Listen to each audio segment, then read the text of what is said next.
Good day, everyone. Wherever you are in this world, wherever part of the world you are. If it's morning, if it's afternoon, if it's evening, I trust you're having a wonderful day. So this video is showing you how to create your first event on Clooza, and it's pretty simple and seamless. And I trust you love it. So let's get to it. Yeah. So to create your event, I'm using the desktop version now, but you can also switch between mobile and desktop. I think I'm going to show you the mobile view too. So all you have to do is come to this create tab on desktop, click on create. You see the create post, create event, create activity. You click create events, then it takes you to the create event page. But let's assume you're on mobile. Let me take this to a responsive mobile view. On the mobile view, you're going to see this tabs underneath. So you're going to see this plus button. Then you click on the plus button. You can see create post, create events, create activity. Click on create events. So let's continue with the desktop view. And now you're on the create event page. You can upload 3 images, 4 MB each. I'm just going to upload one for this test purpose. Um, I'm just gonna select something random. I don't know if I have beautiful pictures here, but let's see. Okay, let me do this. Oh, this 5.1 MB is not gonna work. Uh, 1 second.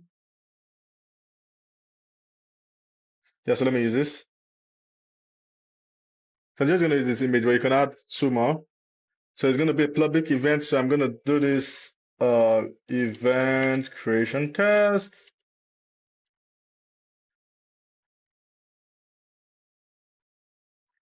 Then the description you could put you have 2,500 words. You could do, let me just do this as a test event.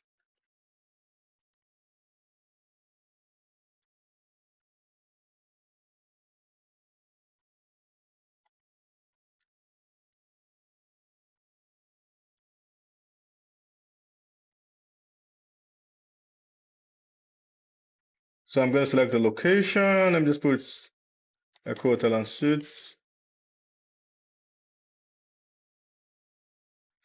And for category, I'm going to put tech. We have else this. I'm going to put tech and innovation. Start dates. Let me do maybe just anything. What is today is July. I'm going to put 30th, 30th of July. Then I'm the end date. I'm going to put 30th of July.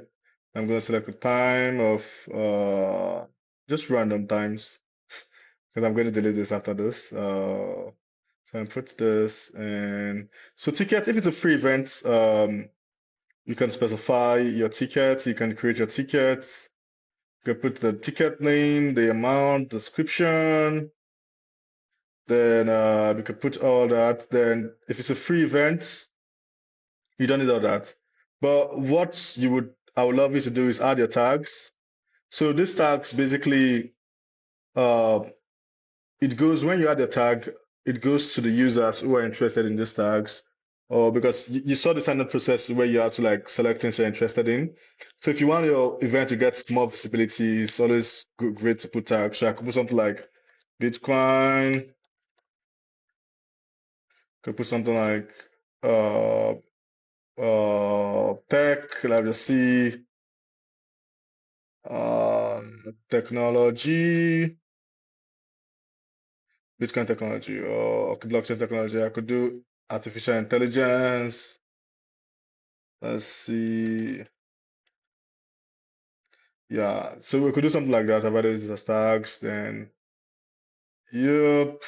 You see there's a tag. Then lead tag, I'm going to do test events for YouTube. So your event will be identified by the lead tag, like on the URL. So you just put it there, and it will also be used for your SEO. So and create events. And boom, that is it. You created a first event. So to view your event, you're going to come to profile, but we're going to change this to go straight to the view event. But for now, you just come to your profile, then you come to events, Then you can see what you've created. Then you can click on it. Then yeah, you can see you can add products, you could do, but after this, you can see you can copy the link. You could share it externally. It's going to pop up if it's on mobile. It's going to show you maybe WhatsApp, but you can see what the navigator is showing you. So the next video, I'm going to show you how to manage your events. And I think that is it for this video. You could like, oh, so many cool things you could do. Yeah. That is it for this video, and see you the next one. Thank you very much.